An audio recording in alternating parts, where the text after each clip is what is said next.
Hello, hello! Welcome to Feral by Design, where we take nature's genius problem solvers and see what they can teach us about handling our own chaos. I'm Pia. I'm an innovation strategist, and it seems now also a podcast host. What? I'm a bit excited, and honestly probably a little bit nervous, because here I am, just a girl standing in front of a mic, asking it to keep its distance. Full disclosure, I genuinely have a mic aversion. At my sister's 21st birthday years ago, I'd prepped a killer speech to bring her down, but what happened? I managed to get the braces on my teeth hooked on the mic mesh.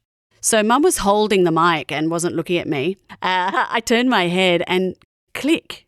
It was the stuff of nightmares. Trying to whisper, "Mum, it's stuck. I'm stuck." Whispered out along with a few panicked swear words to about 100 people.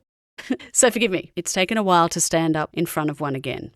All right, mic aversion be gone. What's this podcast going to be about? True crime. Okay, that's a bit of a bait and switch, but it is about true things and it is about crime. The clincher, I'm going to confess to many of them and then I'm going to give you ways to commit the crimes yourself. Not murder, that's too grim, just theft. And I'll call it Grand Theft Bio. That makes me laugh. TM pending. I'm going to teach you how to steal from nature and with absolute glee. It's like sitting next to the smartest kid in the room. That's nature in this tale. And you can't help peeking over their shoulder at their answers.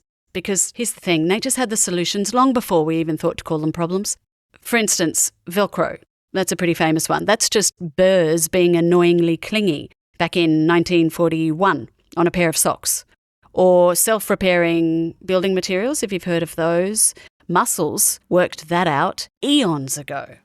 And as for those dysfunctional team meetings we all love, octopuses have been running distributed strategies most managers and CEOs could learn from, with 3 hearts and brains in their arms. Creatures and plants like these have been beta testing ideas for 3.8 billion years, and the indigenous cultures have been learning from them for thousands. Close your eyes for a second. I'm a visual person, so bear with me.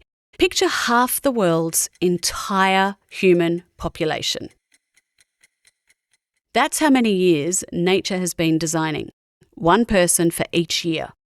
That is the longest design sprint in history. This show exists because nature's design secrets, they're too good to keep locked away in academic papers nobody reads. And the best way to prove it, in my experience, it's with stories and tips that you can relate to. There's actually a name for this, biomimicry, learning from nature's strategies to solve human problems. In my day job, I use biomimicry with proper rigour, methodology, systems thinking, the whole lot to help organisations. Here, on the podcast, I get to loosen the reins and share the feral bits, the stories and aha moments, just to show you how it plays out in real life. But please keep in mind, it isn't just spot a clever animal and copy it. Done properly, it has strong methodology and ethos.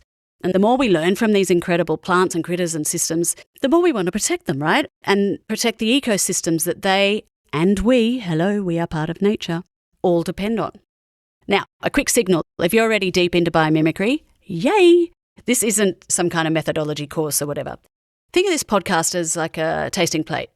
I'm trying to spark curiosity and get people hungry for the deeper work that we're all trying to do.